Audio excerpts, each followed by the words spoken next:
Hi everyone, in today's video I'm going to be showing you how I took this Hot Wheels the Embosser and turned it into a post-apocalyptic delivery truck. So a cool little trick this casting has is if you slot a piece of paper in the slot there on the side and you push down on the casting, it will emboss the Hot Wheels logo on it. Unfortunately this is an older build that I recorded ages ago and I'm only just getting around to editing, so I didn't record that bit. Here's the casting disassembled, it's just the basic part. So originally the idea was to turn this into a mobile ramp truck, kind of inspired by the ramp boat from Waterworld. I really enjoyed that film. I know a lot of people hate on it for the sake of hating on it, but you know, it's a good film, especially for the post-apocalyptic stuff like me. Originally that was the plan, but then when I took it apart I realised it would make a really cool box truck. Here we are with the final build. Again, this is an older video so I didn't actually record me building anything. I'm going to go through how I built it and what parts I used. So firstly I added this plough from the Autokill's arena sprue.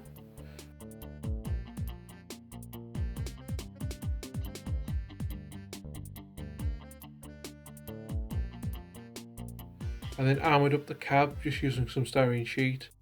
And then cut up some square styrene tubing to go around the windows for window armour.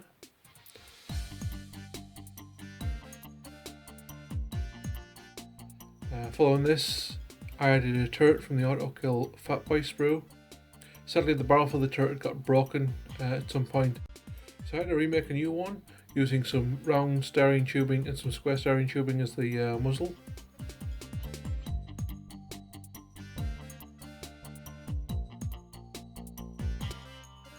As for the back, again I just kind of scratch built a box out of some styrene sheet, and then using some lengths of C-shaped styrene.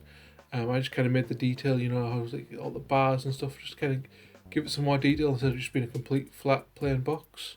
So lastly I used some drawing pins to make some armoured hubcaps by just simply removing the pin and then gluing them over the wheel. It's a very little tricky process to get them right in line, but it really works effectively. And here we are with the model painted. Again, old video so there's no paint, but I just quickly painted it with some basic colours, used Revell aqua colours and then just hit it with some dry brushing and a bit of a wash. Very simple but very effective at the same time. I did add some decals at the back which were from a 124 scale truck kit.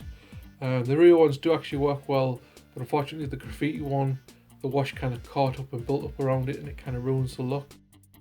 But overall I think it turned out pretty well. Like usual, there'll be a nice little slideshow of some better pictures of this thing at the end. Hope you enjoyed the video and I'll see you in the next one. Yeah.